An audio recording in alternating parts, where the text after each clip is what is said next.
Sungai Rajang menjanjikan pemandangan yang luar biasa di wilayah tengah negeri Sarawak.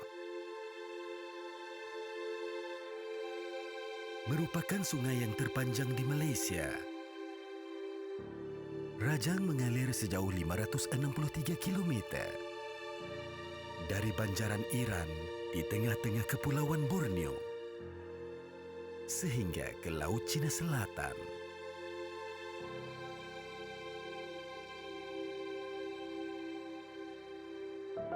Kaya dengan ekosistem, Sungai Rajang bersaing dengan arus pemodenan untuk kekal signifikan dan terus relevan menungkah pembangunan setempat.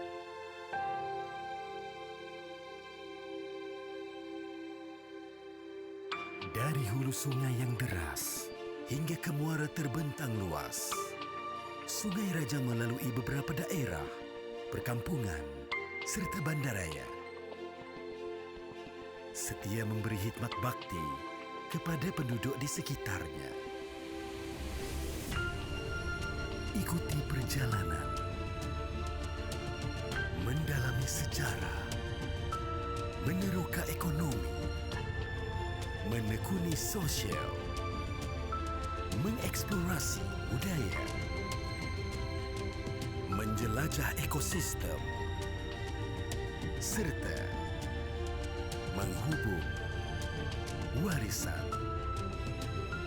dalam pengembaraan dan perjalanan menghilir Rajang. Bandar Kapit masih menyimpan pelbagai kisah dan warisan yang belum diterokai sehingga ke hari ini.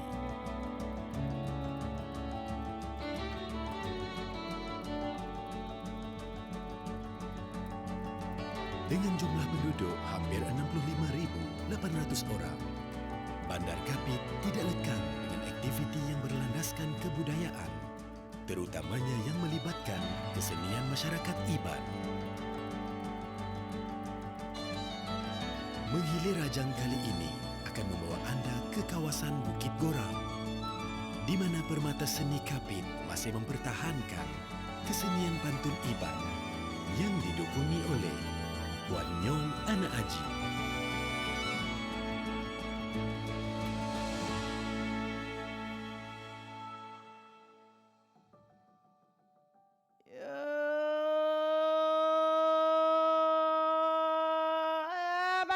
Parindah dia tot naninga di juga bunga hudupa manah na milih bansa dabre ya pamansang magang na milih bansa sama rata baka manwa kami kapiat dia to manya de mangatak nyat tangin siat dia to du pengalawa-lawa.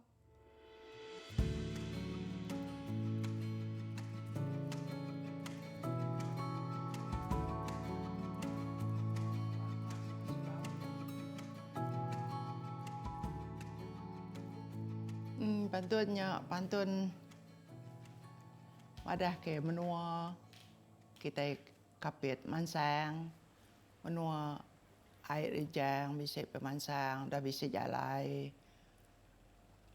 au pemansang ba menua Kapit lau kai ba Kapit ja lalu harap ke pemansang abak semua bumi kenyalang sabaka magal ana cipiang pihak pantun ambil sama-sama belah angkat, sama-sama belah menerima buah mereka. Nyak mengenang pemansang Bapak Terajang, ngau Bapak Sakapit. Jadi pengawak ko dia tu berjual bertamu market ya. Lebuh maya nadai pengawak. Lebuh maya aku berpantun. Pantun lebuh nadai damai orang aku berjual bertamu.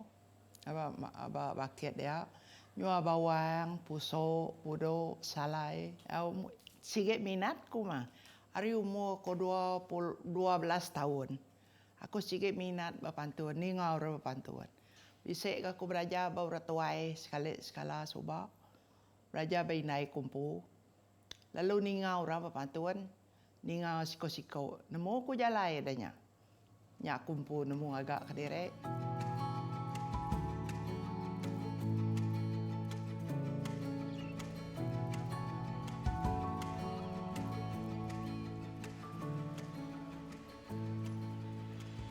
Pantun tu macam.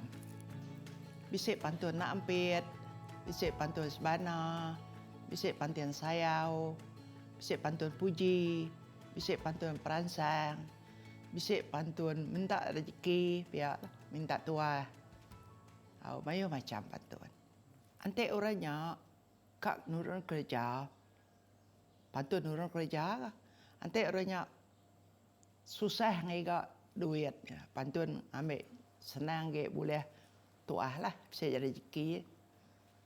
Ante pantun bertundek, nyak tarik pantun sebana, pantun sayau, nyak pantun bertundek biasa. Ante udah ada pantun aku minta rezeki, ambil tuah mana. Kerja sidaya boleh, duit sidaya boleh. Lalu kena umur boleh duit. Ante sidak kena umur besar, sidak selalu merek duit. Anjuang sidaya mayuang kena ni. Kena umur. Mana ke sidak. Pasal namanya aku ngangau ke petara, ngangau ku rapangau, lu merek sidak ya pengaruh ngau ngigak duit, ngigak kerja. Ambil sidak murah rezeki. Banyak arti pantuannya.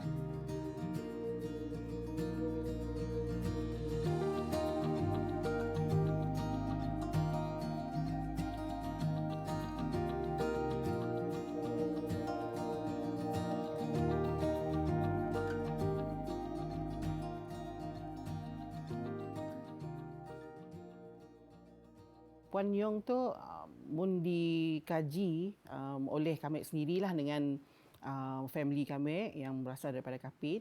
And then kebanyakan sidaknya akan madah Puan Yong tu memang pandai berpantun. Nya akan contohnya mungkin Puan Yong akan diminta untuk menyanyikan seorang YB yang akan datang. So Puan Yong yang akan mengkaji dulu YB siapa yang akan datang, karakter orangnya, apa projek yang sudah dipolah oleh YB ya, dan projek yang sudah dipolahnya, kemudian kebaikan daripada YB ya, cemialah tadi. Sida Puan Yong tu tadi akan mengolah kajiannya sendirilah. Pantun dalam bahasa Iban maksudnya nyanyian di dalam bahasa Melayu. Iban daripada masyarakat Iban sendiri. Kemudian memerlukan kepandaian ataupun kepetahannya seseorang pemantun Iban itu. Yang terkenal sekarang ini dari Kapit adalah Puan Yong. Jadi penyampaian kalau daripada kajian yang pernah dibuat oleh beberapa antropologis ya sebelum ini, pantun Iban ini dia berfungsi sebagai dua perkara, iaitu satunya adalah menyampaikan mesej. Kemudian fungsi yang lain pula adalah untuk membuang nasib yang tidak baik ataupun sial, kan? Jadi ada juga yang memerlukan seorang pemantun Iban itu untuk membuang nasib yang tidak baik terhadap apa yang sudah berlaku di sesebuah keluarga.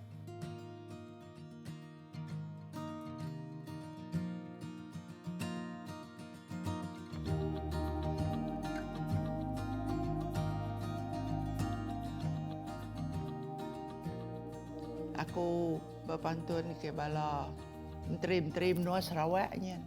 Aba kucing dia, aba rumah Tan Sri Dr. Jim.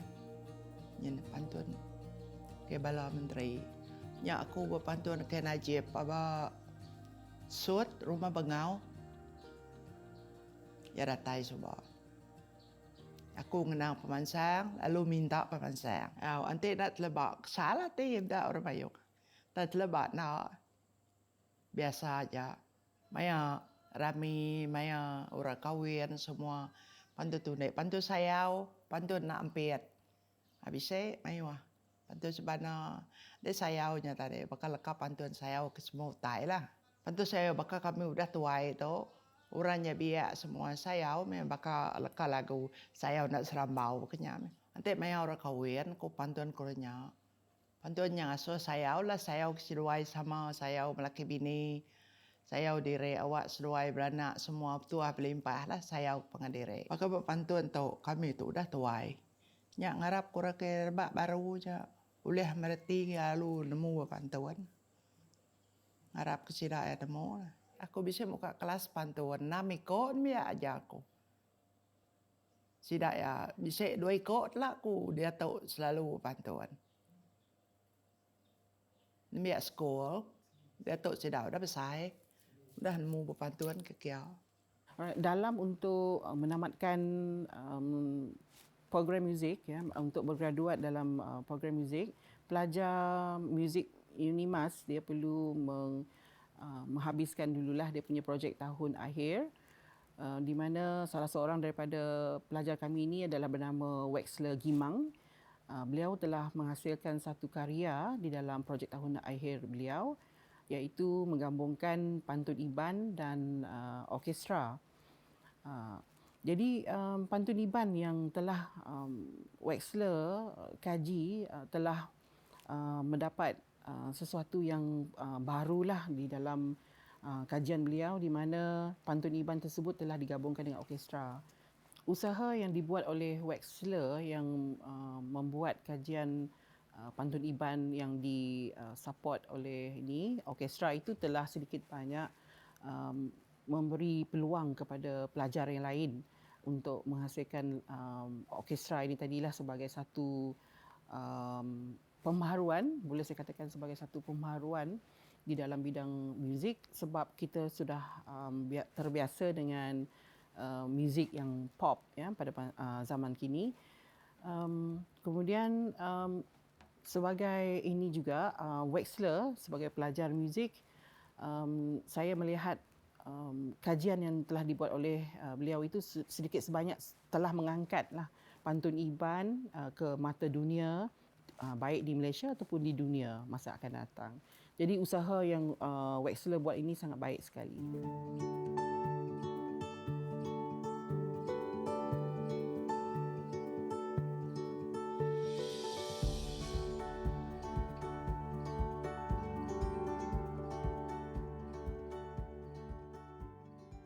Pada mulanya saya memang tak terfikir pun untuk membuat kajian terhadap pantun ini, disebabkan melalui kajian-kajian lepas yang dilakukan, kebanyakannya adalah lebih ke arah sape, tabur yang pada waktu ini dah makin dikenali. Tapi dalam masa yang sama juga, muzik ataupun permainan tradisi masyarakat kaum Iban ini adalah luas. Dia bukan setakat sape ataupun tabur, tapi pantun juga boleh dijadikan sesuatu yang boleh dikembangkan. Itu melalui penciptaan komposisi baru ini. Tujuan kajian ini dijalankan adalah untuk menciptakan satu komposisi baru di mana pantun Iban akan dimainkan bersama dengan muzik. Jadi dalam untuk mendapatkan hasil komposisi itu, kajian ini dijalankan bagi mendapatkan data dan juga maklumat dan yang lebih dalam pantun Iban, serta untuk mengeluarkan aspek-aspek musikal yang ada dalam pantun yang boleh dikembangkan untuk dijadikan komposisi baru, satu tradisi daripada masyarakat kaum Iban dan sangat luas. Jadi untuk mengecilkan skop dan kajian ini, kaji ataupun saya sendiri memilih Kapit yang merupakan tempat asal. Jadi dalam mengecilkan skop kajian itu, saya mencari pemantun yang sememangnya dikenali, sangat dikenali oleh penduduknya ataupun masyarakat sekitarnya. Bila disebut saja pemantunnya terkenal, semuanya akan ceritakan Puan Nyong. Bila ditemu bual, mereka juga memberikan jawapan sama. Jadi ya, Puan Nyong memang pilihan. Lagipun dia merupakan satu model yang menjadi ikutan ramai pemantun-pemantun.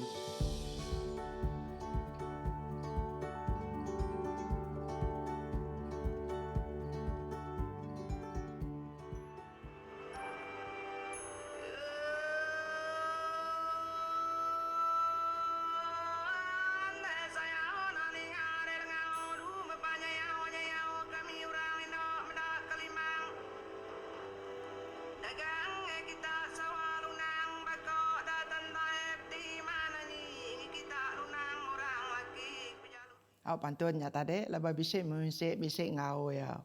Mana ge me ambil adu ke cara modan ge deh. Laba pantun subak lain ge lama ne dia tu tambah musik cara modan saya baru dia tahu. Mana?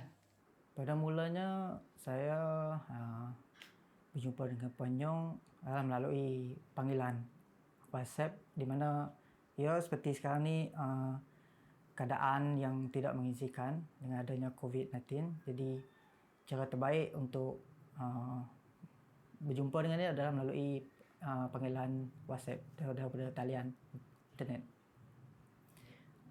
Sebenarnya agak susah untuk berjumpa dengan Ponyong disebabkan dia pun merupakan bukan seorang yang hanya berpantun, dia juga mengendalikan sebuah penjualan di market yang berada di Kapit.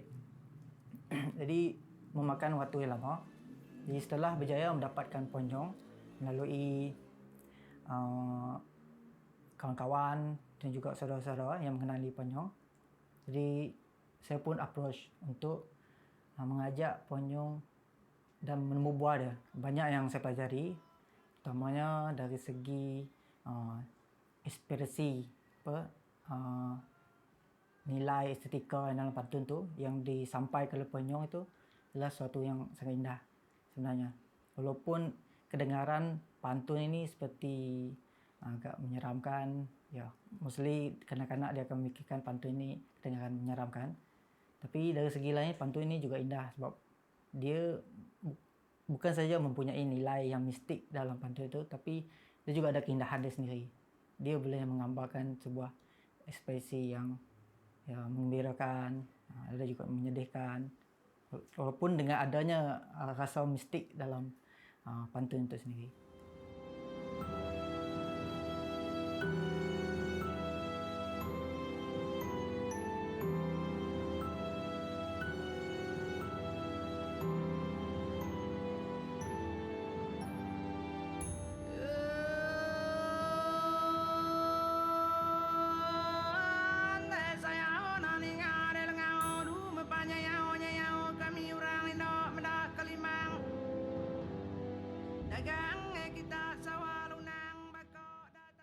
Sebelum memasuki fasa penciptaan komposisi itu, saya cuba untuk mendalami dan memahami apa itu pantun sebenarnya.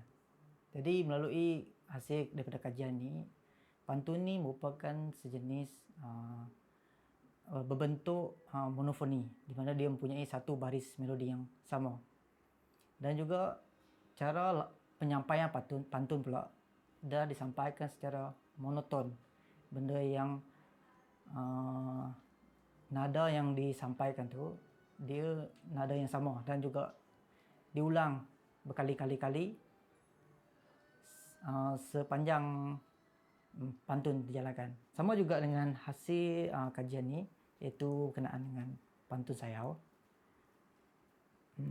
Pantun sayau ini merupakan salah satu pantun daripada Ponyong yang pantun yang agak lama,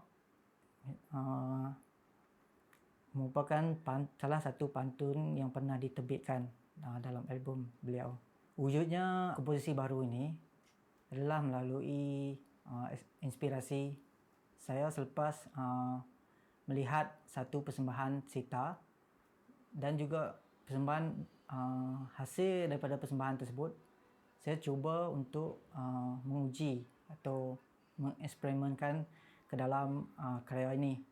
Jadi hasil daripada eksperimen itu telah menghasilkan ini, di mana pantun yang sememangnya secara monoton sebenarnya boleh digabungkan dengan muzik melalui salah satu teknik daripada muzik minimalis, iaitu konsep drone, untuk menunjukkan tradisi masyarakat Iban ni kepada dunia luar sangat mencabar kerana belum adanya media sosial, mungkin juga melalui radio pada waktu itu. Tapi dengan adanya kemampuan kita sekarang ni, terutamanya dalam media sosial, benda ini sangat mudah sebenarnya. Dan kalau terdapat usaha daripada generasi baru untuk mengekalkan, memelihara, tak kira lah pantun dan banyak lagi yang main asal masyarakat Iban ni boleh dikekalkan. Jadi itu sesuatu yang sangat bagus lah.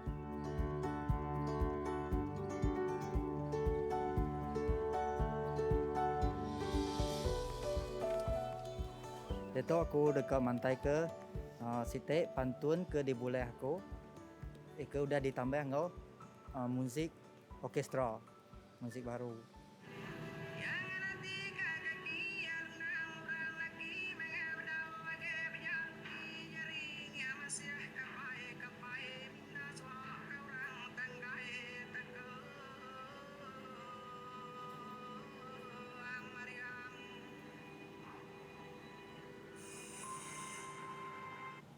Okay.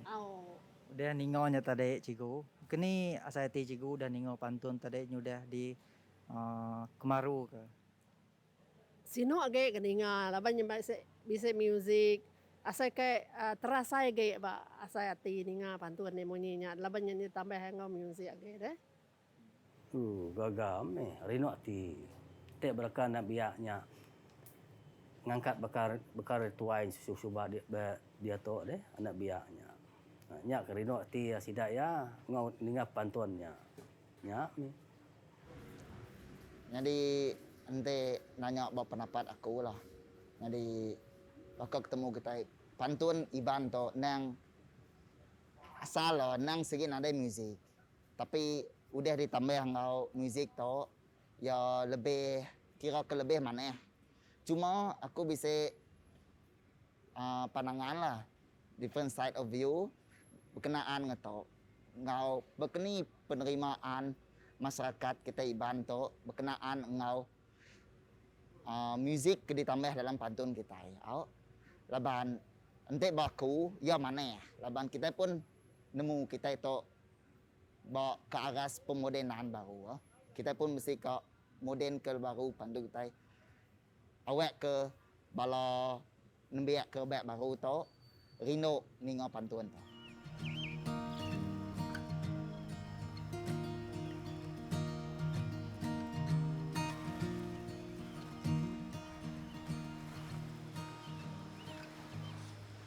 Untuk masa depan,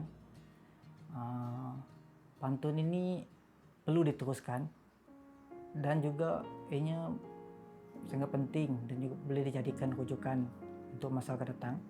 Banyak pantun sekarang ini mungkin boleh dijadikan transkripsi yang boleh dijadikan rujukan untuk masa akan datang.